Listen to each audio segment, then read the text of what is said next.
Hello, my beautiful people, and welcome back to my YouTube channel, and welcome if you are new. I am so happy to be here, and I am so happy that you guys are here with me today. Today's video is so exciting. I'm going to be talking about the books that I read in the month of October, and I had the best reading month in October. I also wanted to say this is going to be a very cozy, chaotic video. I am feeling really cozy.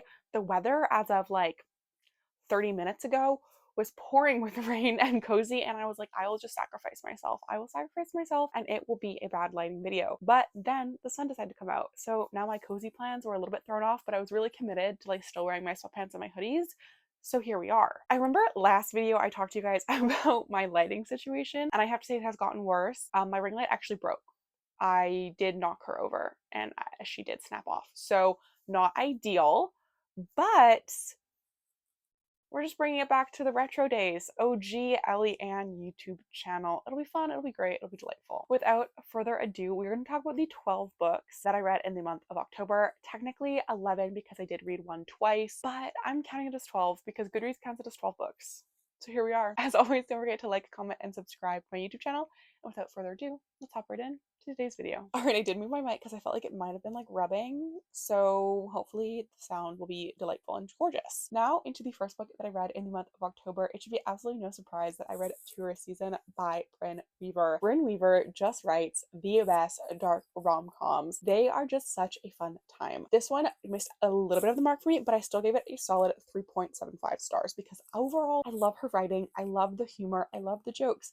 But this book, don't go into this book thinking that it's going to be wrapped up in a bow like an interconnected standalone. Oh no. This is the start of a trilogy that will actually be following these characters. So nothing is resolved here. There is no happily ever in this book. It is the start of chaos. So this book holds a very special place in my heart because I actually got to go to a romance-only bookstore and do the launch party, and it was just so much fun to meet so many lovely bookish people. The books also came with such merch that was so exciting. It came with a Cape Carnage postcard, another Cape Carnage postcard. It had these two pieces of the most fantabulous fan art, and it came with stickers and an optional Tourist Season crossword, which I haven't done yet, but I feel like I do know the answers to. It also came with a signed book plate, so I popped that in to my copy. I gave this book 3.75 stars, and it is about Harper and Nolan. Now, Harper is in charge of keeping her town, Cape Carnage, safe from any chaos and ill-intentioned tourists. So things get a little bloody. Nolan was involved in a hit-and-run accident that actually killed his brother, and he has been slowly hunting down the people who were in the car that day that his brother and him got injured. And Harper is the last person on his list, and he comes to Cape Carnage. Only there may or may not be a secret identity happening in this book, and Harper may or may not have been the person Nolan thinks she is. Really enjoyed this story. I loved Harper's best friend in this story. He was just the oldest, sweetest, most lovely person. There is a trigger warning for Alzheimer's, and obviously read the trigger warnings for the dark romance, but he just honestly was like, Harper, why'd you put my keys in the dishwasher? You're so silly. And Harper was like, sorry dude, I don't know, I'm just the worst. And it was just the sweetest thing. I also felt like this was perfect for the holiday season of getting spooky, because Cape Carnage is that kind of tacky tourist town with all the crazy death-esque related things. I don't really know another way to word it, but honestly I had a great time. I did struggle because I just wish that there was one pivotal conversation that happened in this book that didn't, and that was really nagging at me my entire time reading. But I'm excited for the next book, Harvest Season, which cover just got revealed, and release date of June 6th, I believe. So you won't have to wait too long until Nolan and Harper's story continues. So then, because I am absolutely insane, and honestly at this point no one should be surprised, I reread A Love Most Fatal. For the third month in a row. I did. I don't even want to hear it, because if you're not reading this book right now, I honestly can't help you. I can't give you a recommendation that is better than A Love Most Brutal, the second book in this series, and A Love Most Fatal. Honestly, they are so underhyped. They are the most beautiful indie published romances. As always, he is the goofy math teacher. She is the mafia boss. She goes on a date with him. He gets attacked. She moves into her mafia house with her family and ends up hunting for a husband, only they fall in love instead. It is so good. Nate is so down bad. This man is so down bad, and it is the most delightful experience of your entire life, and you need to read it immediately. I love Kath Richards. She is honestly the most kind human being in the entire world. It's required reading at this point. We now have the holy grail book of this video because you've already heard about A Love Most Fatal and A Love Most Brutal, so those don't count. I read Mate by Ellie Hazelwood. Now you might be asking yourself, Ellie, how do you have the Target exclusive edition in Canada and you didn't pay an arm and a leg for it? And to that, I will say, I found this on Facebook Marketplace. And I have never been more thankful or happy in my entire life, because what do you even mean? I also have another edition coming that is signed by Allie, and I'm a giddy girl. This book, I don't know what's in this book. It feels like there are an obscene amount of prohibited substances in this book, because what do you mean? What do you mean? Since that I have read this book, I do not remain the same person. I am opened up to an entirely new world. I can't find anything that is exactly like what is in this, and I desperately need your help in order to do that. But also, let me tell you what this book is about. This book, it's not quite omegaverse, I've been told. And I'm slowly learning what actually is omegaverse. This is a shifter romance between a werewolf and a human werewolf hybrid. It does take place after Bride, and there is some pretty important context for Bride in the beginning of this book. I would recommend reading them Bride and then Mate, just so that you're not completely lost, just so you kind of know what's going on. This book is between Serena and Cohen, and Serena is a hybrid. She is new to the werewolf life, and Cohen is an alpha for the Northwest Pack. He is so grumpy, he is so possessive, and he is so, like, their wit is so dry, and she will say these like comebacks to him, and he will finish them for her, and she gets so frustrated, but it is just so good. The spice in this book, insane. Do not even talk. I can't. I love them so much. I read this pretty much right when it came out when my library hold came in. The audio, amazing. Teddy Hamilton, yes please. And I was obsessed. I literally stared at the wall in awe, jaw on the floor when I finished this book. I have been searching for this feeling since A Love Most Brutal, and I have finally found it. And I am just over the absolute moon that I have. I will say there is some more like modern slang in this book that normally would make me mad. Normally you're like, Ellie, that would normally piss you off. And to that I say, don't talk to me. I have blinders on.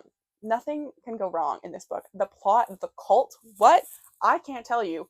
You need to read it. I read it twice. And the second time was in one day because I am a feral little beast. I don't know what to do with myself. No omegaverse or romance shifter or paranormal anything is hitting the same. Nothing has like the absolute crack that was in this book, and I am not the same. The biggest regret of my entire life is not realizing that the local bookstore to me was doing this as a book club, because I need to talk about this with someone. Like, I need to be institutionalized at this point, because what do you even mean? I can't cope. Oh, did I mention it's 5 stars? I don't know if you got that, but it's a 5-star read. Sometimes I do funky things with ratings, but it's a 5-star. So then I said, oh my gosh, Ellie Hazelwood, yes please girly pop, I need more. I then listened to Two Can Play, which is her Audible exclusive, I believe, audiobook only situation. This book is between Jess and I believe like Viola, something like that. And they work for 2 rivaling video game companies. And when they have the opportunity to work on the same game together to like place a bid for it, they realize that their teams need some absolute work because they are rivals and they do not like each other. So the 2 work teams go on a like 3-day vacation together in a cabin to bond so that they can work together and learn to like each other on this video game. And it's so good. Like, this is a classic Ellie Hazelwood man. Like, he is just Adam Driver in another form from The Love Hypothesis. He really is. And I had a great time. Do not talk to me. I give it 3 stars because here's my thing. I am really trying to adjust my ratings where a 3-star is a book that I had fun with, that I enjoyed, that I read. I didn't have any outstanding problems with it, but it also hasn't like stuck with me, and that is exactly what this story is. So when you're saying you had a great time, you loved it, why do you only give it a 3? It's because 3, I'm trying to make a good rating, because I don't like giving books 3 stars when I have like a list of like laundry list of things that I didn't like about it. Thus, I'm trying to rebrand the 3-star, and it's not a negative connotation. 3 stars is a good rating. That's what I'm trying to do. I loved like the little lore that was in this book about what the video game that they were developing was. I thought it was fun, I thought it was cute, and I thought it was classic Ellie Hazelwood. I enjoyed it, and that's all I really have to say. We then have my foray into omegaverse. So I finished Mate, was obsessed with it, was searching for something else, needed something quick and snappy too. I listened obviously to Two Can Play, I needed something on my Kindle, and so I picked up My Begrudging Scent Matches, because I tried to read Mile High Heat. I did DNF it. I do have a vlog that I'm trying to edit for that, but I did need a little bit of a win. So this is an MMF romance, which I had never read. And MMF means that the guys are dating and then they're also dating the girl. So it's like a little triangle, and it's delightful, but they're all together. So this book involved Caleb, Ellis, and Grant. It didn't quite work for me for like one key pivotal plot point. Alice, our girlie, she is an independent werewolf. She says, I will not looked at as an omega and looked down upon in society, which is like common in omegaverses. So I will suppress all of these things, take a bunch of like medication that my doctor is prescribing me, and I will appear as like a beta, which like isn't like looked down upon in society and is more like normal rather than like omegas needing alphas to like help them through their heats and kind of thing. So she is on a bunch of things to suppress, and in walks these two alphas that are working at her company now, and she is like, no, this isn't happening. I'm not gonna have my first heat. These are definitely not my sign matches, and we're definitely not all going to be together because I actually refuse to be like my siblings. I'm like dating people and making babies and all of these things. And that is the key of my issue, because Alice would not have a genuine conversation with Caleb or Grant about what she wanted or what she didn't want or what she was afraid of, or like just like anything. She just kind of didn't, and like that's fine objectively, but I was getting very annoyed reading about it. So this book only got 2 stars. My next book, which is Fan Service. This, again, I needed werewolves. This is a paranormal romance, and he's a shifter, but there's like no nodding like there were in mate or begrudging set matches. If you don't know what that is, you have Google. I'm not going to explain it on the internet. I'm so sorry. But this book, I gave 1 star. I actively hate this book so much. I did. It is also in the vlog that I am working on. I do not know when it's going to be up because I'm bad at editing things and I'm busy, so I'm so sorry. But at some point, hopefully before Christmas, there will be a fall vlog of reading werewolfy things. But I hate this book so much because the MMC in this book, Devin, I think his name is an absolute pile of garbage. Garbage. This man has no character growth. He is so self-centered, and I hate him. And I hate him. I hate him so much. And that is all I'll be saying about this book, because I have a whole thing coming at some point, but I actually can't talk about this book because it will put me in a bad mood because I dislike him so much. So after Fan Service and that horrible rigmarole, I then needed a win, and I said, Allie Hazelwood, you have yet to disappoint me. You gave me Mate 1 time so far. Then you gave me To Can Play, a classic Allie Hazelwood that I enjoyed. And now I've had this hot steaming pile of garbage of Fan Service. I'm sorry, I can't with that book. I'm not trying to be mean. I really am not, but good God. I said, Allie Hazelwood, please help me. Hot for Slayer it is. This is her spicy vampire hunter novella romance. And I said, yes. I said, yes, this is what I will be doing today. This is what I will be reading. I finished it one day. It's so quick. It's so easy, and it's so delightful. This book is between Laszlo and Ethel, and Laszlo is a vampire hunter charged with eliminating Ethel's like bloodline. And again, another grumpy Allie Hazelwood man, and I loved it. I loved it so much. Ethel is a vampire, and she is getting hunted by Laszlo, as I have said. So Ethel has this neighborhood, this area that she lives in, and no other vampires are in until she has another vampire move in to her general vicinity. Now, this is not good. She does not want this, and in an attempt to get him out, it actually backfires on her, and so much so that she almost dies. And then Laszlo comes to save her, or does he? Who's to say? And Laszlo accidentally hits his head and loses all his memories. He has amnesia, and this is the only book that I have ever read with the amnesia trope that I actually loved. I give it 4 stars. Like, I had so much fun, and the lore of this book got back. Like, you peel back the layers, and suddenly it all makes sense. Suddenly there's twists that you didn't see coming, and it was just most lovely time. Like, it was just so much fun. Laszlo is hilarious because he truly cannot fathom a world where he is on like the enemy side of Ethel. He's like, what do you mean we're enemies? This is not a thing. And also Ethel trying to explain the relationship between Laszlo and her without actually telling him what he is. Hilarious. Hilarious. I had a great time. I had the most wonderful time. It really restored my faith in reading. It really did. I said there can be good books out there. The next book that I read in the month of October was It Is Different This Time by Joss Richards. Now, this is an advanced reader copy, and if you follow me on TikTok, you would have seen me unbox this. I actually won this from a Goodreads giveaway, and it is my first physical art, and I am just obsessed with it. This like physical copy will honestly hold a special place in my heart forever. What do you mean I got a physical art? This book is about June and Adam. Adam is a chef, and June is an actress, which normally I don't like, and unfortunately that trend slightly continues in this book. This book has 2 timelines: when June and Adam are living together, and when June and Adam come back together to live in the same brownstone that they lived together in for 5 years. So it's like past and present, but they're both at the same location kind of thing. So June and Adam end up moving together into this brownstone because they both paid really cheap rent, and the two have kind of like a symbiotic relationship almost. Like they help each other out, but it is platonic, but there are lingering feelings, but no one's acting on them, and they just have the most wonderful like 5 years living together until things get a little bit complicated and June no longer lives with Adam and moved to LA. Enter present day. June is in LA pursuing acting shenanigans, and she has to go back to New York as the owner of the brownstone unfortunately passed away, and in order to inherit the brownstone, she must live there for 30 days with Adam. Forced proximity, beautiful fall in New York, and a second chance romance. So I gave this book 3 stars because honestly I loved the fall vibes. I thought that some elements were so good. I loved Adam and his chefiness. Like if there's one thing I love, it's a chef MMC. And the one problem that I had with this book was June. Some of her choices just grinded my little gears. And again, it's just one of those things where I struggle with books sometimes when I am screaming at the page, please, for the love of God, have a conversation. And that was this book's ultimate downfall for me. However, I still enjoyed, as I said, 3 stars, I'm reclaiming it. It's a good rating. I'm having fun, but that didn't quite work for me. Sticking with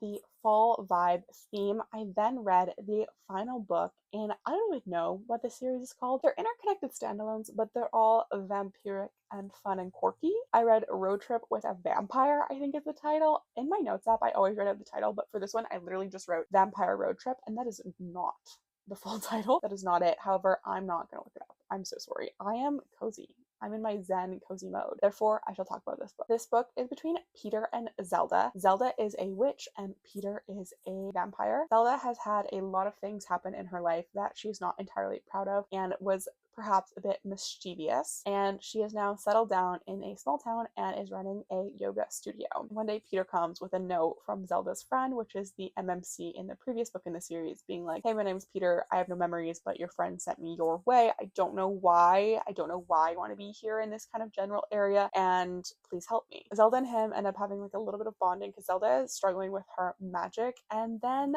Peter starts getting some notes, and it leads them on a road trip where these notes are telling them to go, and the story unravels from there. I did struggle with the kind of obvious nature of the story and kind of the plot of where things were going, but also it was just a lot of fun. It was so fast to read. It was perfect to read just before Halloween because I just kind of needed some like classic spooky rom-com almost, and that's exactly what this book delivered. I gave it 3 stars. I had a good time. I thought it was fun. Will I think about it again? Probably not. So then I found myself wondering, what should I read? I'm really struggling to find Marvel romances. That's all I kind of really want to read. And then I'm also like, yeah, I don't really want to read just a regular romance. I don't really want anything kind of unpredictable. I need to enter my cozy Hobbit mode.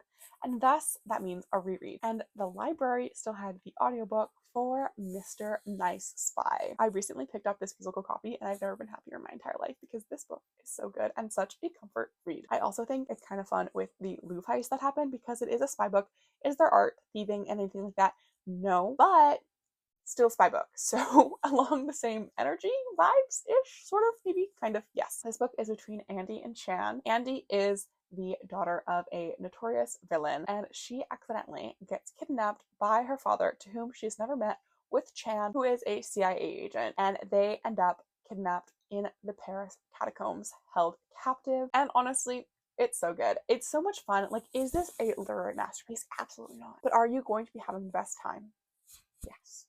Chan also is hard of hearing, and Andy learns sign language for a reason I will not spoil, and so the two use ASL throughout this book, which I really enjoyed, and always am looking for more ASL representation books, so please let me know if you do have any. I will also say it is a little bit predictable. It is a little bit on the nose or corny at times, but I love it. I did give it 5 stars because it's a reread. Like, if I'm rereading a book at this point, it's probably a 5 or 4.5 star read for me, and that's exactly what this book is. And then to give you a full picture of how my month went, I then reread Mate. But I've already talked about this book, but I wanted to mention that this is where I read it because also, like, just look at them. I need to show you the art again. I'm obsessed with it. I'm obsessed with them. I'm obsessed with everything. Read this book immediately. You're going to have the most wonderful time. But with that is all I have for you guys today. Like, I just wanted to sit here and yap. I had such a good reading month. I had such a fun reading month. Like, I really enjoyed the books that I was reading.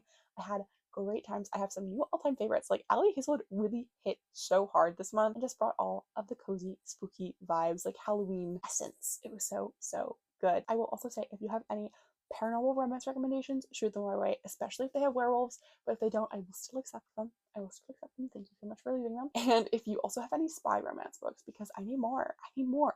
The Louvre heist, it's so on brand right now that I need more. With that, that is all that I have for you guys today. Let me know in the comments below what your favorite book was that you read in the month of October, or what book you're so excited to read in the month of November, because I have many, many grand plans for November releases. As always, don't forget to like, comment, and subscribe to my YouTube channel, and I'll see you guys in the next one. Bye, everybody.